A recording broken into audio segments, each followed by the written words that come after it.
아들의 결혼식에서 어머니는 이렇게 쫓겨났습니다.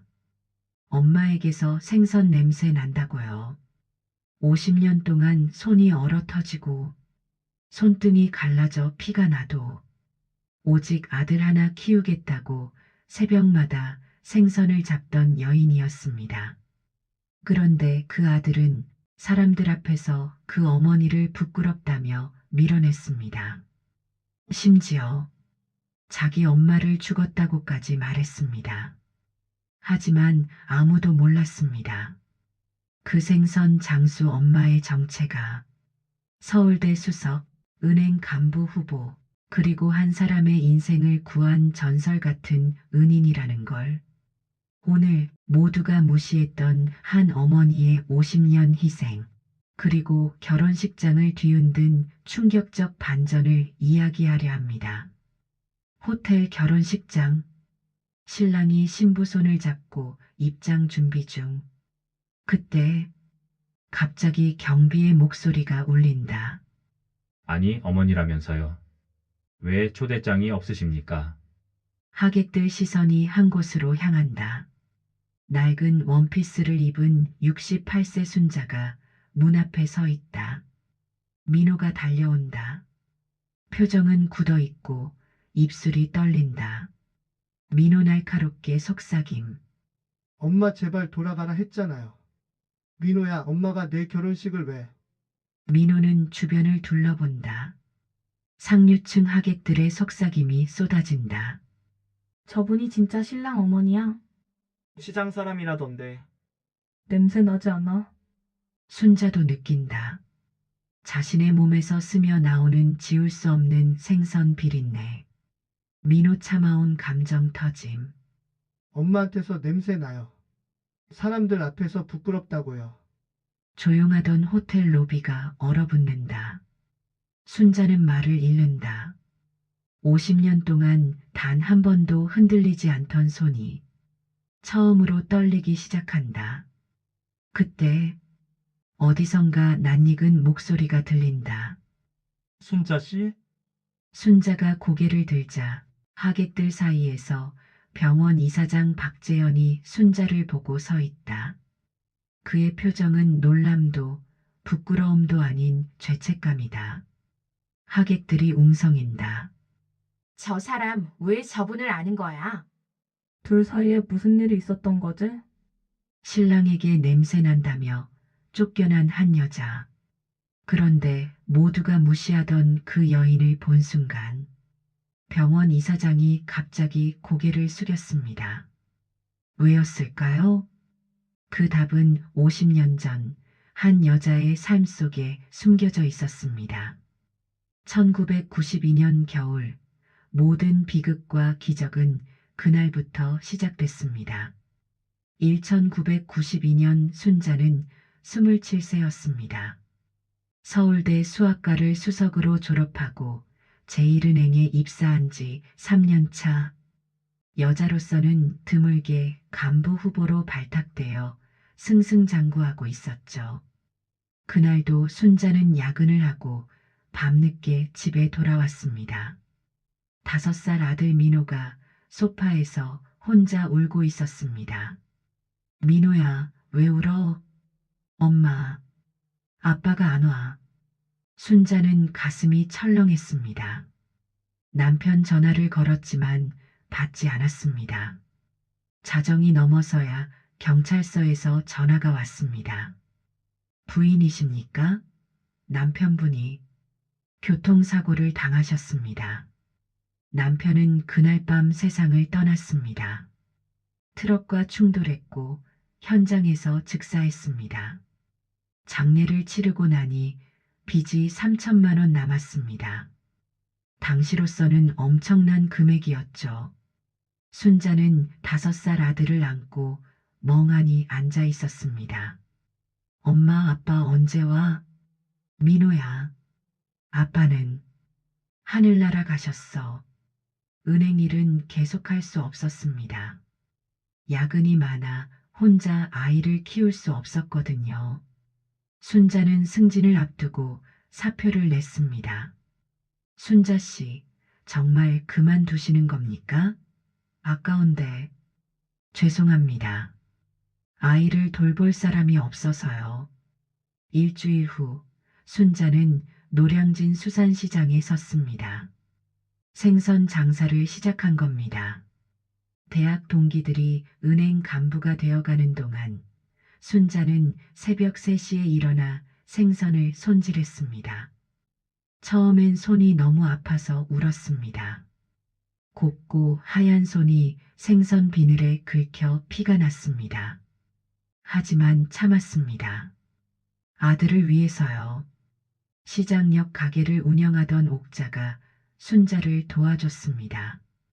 순자야, 손 좀 봐. 약 바르고 해야지. 괜찮아요, 언니. 익숙해지면 나아질 거예요. 에휴, 손이 얼마나 곱던데. 은행 다니던 사람이. 그렇게 첫 해가 지나갔습니다. 민호가 초등학교에 입학했습니다. 순자는 학부모 모임에 한 번도 참석하지 못했습니다. 새벽 3시에 일어나 밤 11시에 집에 돌아왔으니까요. 어느 날 민호가 학교에서 울며 돌아왔습니다. 엄마, 왜 그래, 민호야? 애들이 엄마가 생선 냄새 난다고 놀려요. 순자의 가슴이 찢어졌습니다. 아무리 씻어도 몸에 밴 비린내는 지워지지 않았습니다. 미안해, 민호야. 엄마가 미안해. 엄마, 다른 일 하면 안 돼요? 엄마가 이것밖에 못해서 그래. 민호는 그날부터 친구들에게 엄마가 뭐 하시냐는 질문을 피했습니다. 하지만 순자는 멈추지 않았습니다. 매달 200만 원씩 모았습니다. 옷도 안 사고 외식도 안 하고 오로지 저축했습니다. 민호는 공부를 잘했습니다. 전교 1등을 놓치지 않았죠. 순자는 그게 너무 자랑스러웠습니다. 우리 민호, 엄마 자랑이야. 엄마, 전 서울대 의대 갈 거예요. 그래, 우리 민호 꼭 의사 돼. 2002년 민호가 서울대 의대에 합격했습니다. 순자는 그날 혼자 울었습니다. 기쁨의 눈물이었죠. 하지만 등록금이 문제였습니다. 1년에 1,000만 원, 6년이면 6천만 원이었습니다.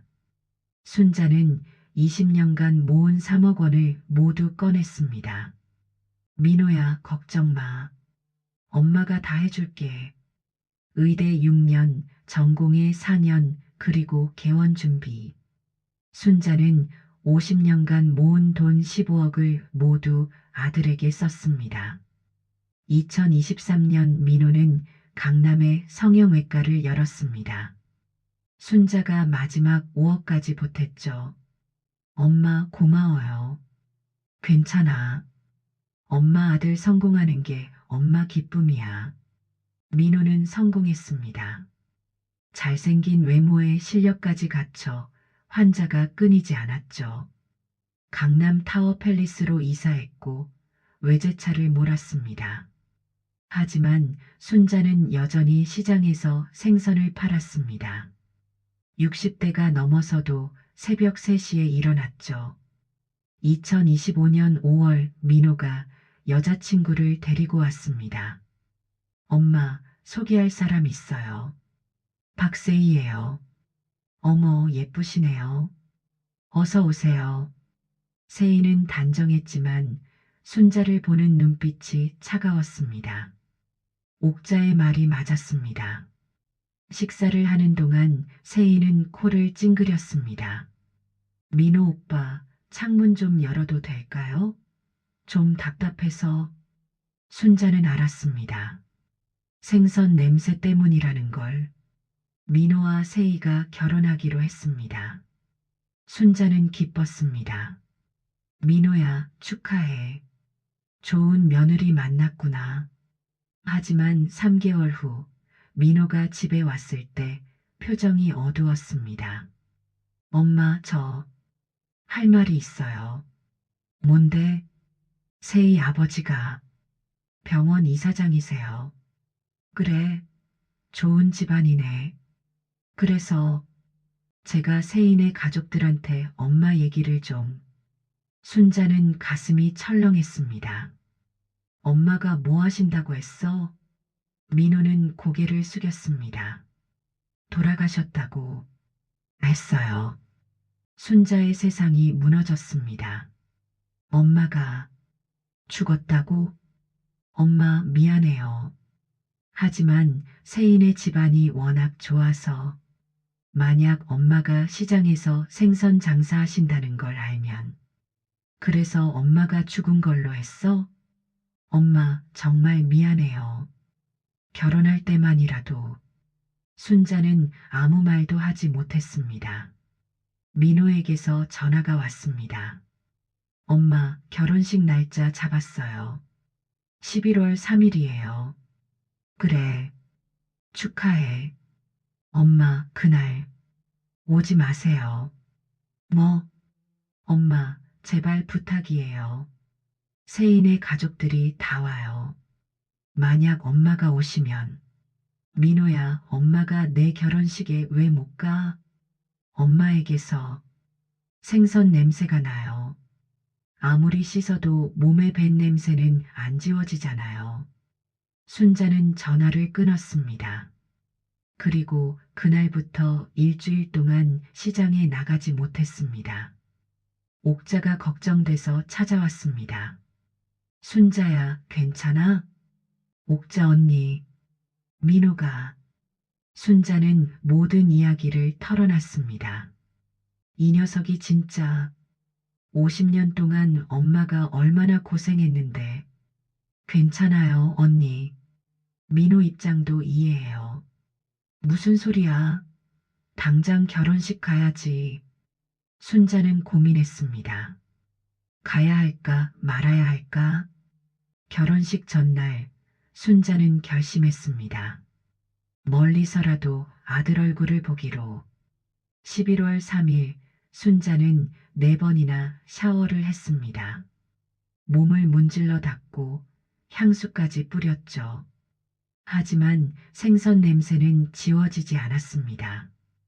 호텔 결혼식장. 순자는 초대장 없이 입구에 섰습니다. 초대장 보여주세요. 저 신랑 어머니인데요. 경비가 난처한 표정을 지었습니다. 그때 민호가 나타났습니다. 엄마, 왜 여기 오셨어요? 민호야, 엄마가 내 결혼식에 왜 못 와? 민호는 순자를 구석으로 끌고 갔습니다. 엄마, 제발 집에 가세요. 오지 말라고 했잖아요. 민호야. 엄마, 정말 부탁이에요. 세인의 가족들 다 와 있어요. 만약 엄마가 시장에서 생선 파신다는 걸 알면. 그때 아름다운 웨딩드레스를 입은 세이가 나왔습니다. 오빠 무슨 일이에요? 세이가 순자를 보더니 얼굴이 굳어졌습니다. 오빠 이분이. 그때 시장 단골 손님 한 명이 순자를 알아봤습니다. 어머, 노량진 시장 순자 할머니 아니세요? 순자의 얼굴이 창백해졌습니다. 세이의 표정이 싸늘하게 변했습니다. 시장? 오빠, 시어머니가 돌아가셨다고 하지 않았어요? 세이야, 그게 오빠가 거짓말한 거예요? 시어머니가 살아계신데 죽었다고? 주변 하객들이 수군거리기 시작했습니다. 생선 장수? 신랑 어머니가? 그래서 냄새가 나는구나. 세이가 순자를 노려봤습니다. 전 생선 냄새 나는 시어머니는 원하지 않아요. 순자는 그 자리에 얼어붙었습니다. 50년 인생에서 가장 굴욕적인 순간이었습니다. 민호는 아무 말도 하지 않았습니다. 그저 고개를 숙이고 있을 뿐이었죠. 그때였습니다. 순자 씨? 낯익은 목소리가 들렸습니다. 순자가 고개를 들었습니다. 정장을 입은 60대 중반의 남자가 서 있었습니다. 세희의 아버지 박재현이었죠. 순자 씨, 정말 순자 씨 맞습니까?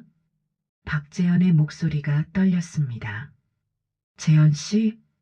순자도 놀랐습니다. 35년 만이었습니다. 세상에, 이렇게 다시 만나다니. 박재현이 순자 앞에 깊이 고개를 숙였습니다.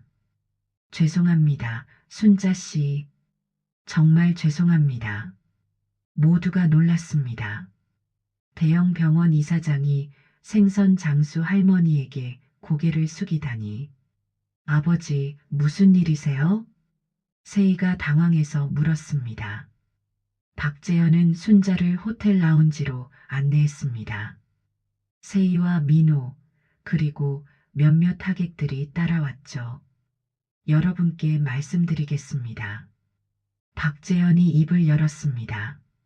35년 전 저는 가난한 의대생이었습니다.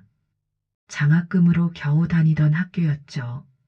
하지만 3학년 때 성적이 떨어져 장학금이 끊겼습니다. 박재현의 목소리가 떨렸습니다. 등록금 300만 원을 낼 수 없었습니다. 자퇴를 각오했죠. 그때 순자 씨를 만났습니다. 순자 씨는 당시 은행원이었습니다. 노량진 시장 근처 지점이었죠. 제가 시장에서 아르바이트를 하다가 쓰러진 걸 도와주셨습니다. 순자는 고개를 숙였습니다. 그리고 제 사정을 아신 순자 씨는 3년간 매달 100만 원씩 총 3,600만 원을 저에게 주셨습니다. 방청석에서 탄성이 터졌습니다. 당시 순자 씨 월급이 150만 원이었습니다. 본인 생활비 50만 원 빼고 나머지를 전부 저에게 주신 겁니다. 박재현의 눈에 눈물이 맺혔습니다. 저는 그 돈으로 의대를 졸업했습니다. 전문의가 되고 병원을 차렸습니다. 지금의 제가 있는 건 전부 순자 씨 덕분입니다. 박재현이 순자 앞에 무릎을 꿇었습니다. 순자 씨, 정말 죄송합니다. 35년간 찾지 못해서, 은혜를 갚지 못해서. 재현 씨, 일어나세요. 괜찮아요. 순자가 박재현을 일으켰습니다. 세희의 얼굴이 새하얗게 변했습니다. 아버지, 그럼, 그래. 내 시어머니가 내 은인이시다. 그때 라운지 입구에서 급한 발소리가 들렸습니다. 70대 할머니 한 분이 헐레벌떡 뛰어들어왔습니다. 옥자였습니다. 순자야, 순자야. 언니, 왜 여기까지? 너 혼자 오는 거 봤어. 걱정돼서 따라왔지. 옥자가 주변을 둘러봤습니다. 민호가 무릎 꿇고 있고 세희가 울고 있는 광경이었죠. 당신이 사돈 어른이시죠?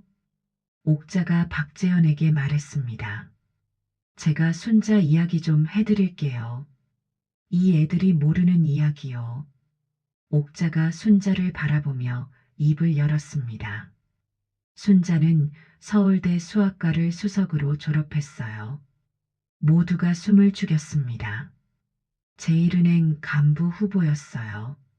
앞날이 창창했죠. 그런데 남편이 교통사고로 세상을 떠났어요. 순자는 혼자 5살 아들을 키워야 했죠. 옥자의 목소리가 떨렸습니다. 순자는 승진을 포기하고 사표를 냈어요. 그리고 시장에 왔죠. 50년이에요. 50년 동안 새벽 3시에 일어나 생선을 팔았어요. 옥자가 순자의 거칠고 주름진 손을 잡았습니다. 손이 얼어터지고 허리가 굽고 무릎이 망가져도 참았어요. 그리고 50년간 모은 돈이 얼마인지 아세요? 얼마나 되는데요? 총 15억 원이에요. 모두가 놀랐습니다. 매달 200만 원씩 50년간 한 푼도 안 쓰고 모았어요. 옷도 안 사고 외식도 안 하고 오로지 아들 하나 위해서요. 옥자가 민호를 노려봤습니다. 그 돈이 어디 갔는지 아나? 전부 내가 쓴 거야. 의대 6년 등록금, 생활비, 개원 자금 5억. 전부 내 엄마 피땀이야. 근데 너 내 엄마한테 뭐라고 했어? 생선 냄새 난다고? 결혼식에 오지 말라고? 민호가 무너졌습니다. 어머니 앞에 엎드려 통곡하기 시작했죠. 엄마, 엄마, 미안해요. 정말 미안해요. 엄마가 서울대 수석이었다는 것도 몰랐어요. 15억을 제게 다 쓰셨다는 것도 몰랐어요. 세이도 순자 앞에 무릎을 꿇었습니다. 어머니, 정말 죄송해요. 제가 너무 심한 말을 했어요. 박재현이 결연한 표정을 지었습니다. 순자 씨, 저희 병원에 오십시오. 원무과장으로 모시겠습니다. 월급 500만 원 드리겠습니다. 박재현이 민호를 바라봤습니다. 민호 원장, 당신은 매달 어머니께 1000만 원씩 드려야 합니다. 50년 빚을 갚는 겁니다. 네, 당연히 그래야죠. 그리고 순자 씨, 이제 생선 장사는 그만하십시오. 더 이상 새벽 3시에 일어나지 마시고 편하게 사십시오. 순자의 눈에 눈물이 고였습니다. 옥자가 순자의 어깨를 두드렸습니다. 순자야, 이제 편하게 살아. 50년 고생했어. 민호와 세희, 박재현이 순자를 안았습니다. 네 사람은 한참을 그렇게 서 있었습니다. 주변 하객들은 모두 울고 있었습니다. 그날 결혼식은 예정보다 늦게 시작됐습니다. 하지만 아무도 불평하지 않았습니다. 6개월이 흘렀습니다. 순자는 단정한 정장을 입고 출근 준비를 했습니다. 더 이상 생선 비린내는 나지 않았습니다. 어머니, 준비되셨어요? 세희가 매일 아침 순자를 모시러 왔습니다. 함께 병원으로 출근하는 것이 일상이 됐죠. 병원에서 순자는 원무과장으로 일했습니다. 50년 전 은행원 시절의 능력이 되살아났죠. 모두의 존경을 받았습니다. 점심시간 박재영과 식사를 했습니다. 순자 씨, 민호 원장 요즘 많이 달라졌죠? 네, 우리 민호가 많이 성숙해졌어요. 민호는 정말 변했습니다. 매주 찾아왔고 약속대로 매달 1000만 원씩 보냈죠. 저녁 민호와 세희가 순자를 저녁 식사에 초대했습니다. 조용한 한식당에서 민호가 조심스럽게 말했습니다. 엄마, 혹시 남은 돈은 없으세요? 노후 준비 같은 거. 순자는 미소를 지으며 가방에서 낡은 통장 하나를 꺼냈습니다. 사실 이게 있어. 이게 뭐예요, 엄마? 내 아버지가 교통사고로 돌아가셨을 때 받은 보험금이야. 3억 원. 민호의 눈이 커졌습니다. 3억 원이요? 내가 5살 때 받은 거야. 근데 엄마가 한 푼도 안 썼어. 왜요? 이건 내 아버지가 너 위에 남긴 마지막 선물이야. 엄마 마음대로 쓸 수 없었어. 35년간 그대로 뒀어. 내가 결혼하고 아이를 낳으면 주려고 했어. 손주 교육비로 쓰라고. 민호는 더 이상 참을 수 없었습니다. 식당 안에서 소리내어 울기 시작했죠. 엄마, 저 같은 놈한테 왜 이렇게 잘해주세요? 순자가 아들의 머리를 쓰다듬었습니다. 엄마는 내가 생선 냄새 난다고 해도 결혼식에 오지 말라고 해도 그래도 너 사랑해. 넌 엄마 아들이니까. 세이도 울면서 순자를 안았습니다. 어머니, 정말 감사해요. 에필로그. 그날 밤 순자는 집에 돌아와 창문을 열었습니다. 가을바람이 시원하게 불어왔습니다. 더 이상 새벽 3시에 일어나지 않아도 됐습니다. 생선 냄새에 고민하지 않아도 됐습니다. 무엇보다 아들이 달라졌습니다. 핸드폰이 울렸습니다. 민호였습니다. 엄마, 오늘 정말 감사했어요. 그리고 사랑해요. 엄마도 사랑해, 민호야. 순자는 하늘을 바라봤습니다. 여보, 우리 민호 잘 컸어요. 이제 걱정 안 해도 돼요. 50년이었습니다. 50년 동안 생선을 팔며 아들을 키웠습니다. 손이 망가지고 몸이 아파도 참았습니다. 세상의 무시와 아들의 배신도 견뎠습니다. 하지만 이제 끝났습니다. 순자는 마침내 자신의 인생을 살 수 있게 됐습니다. 그리고 무엇보다 아들의 진심 어린 사랑을 되찾았습니다. 생선 냄새는 지워졌습니다. 하지만 그 50년의 사랑은 영원히 남을 것입니다. 세상에서 가장 아름다운 향기로 말이죠.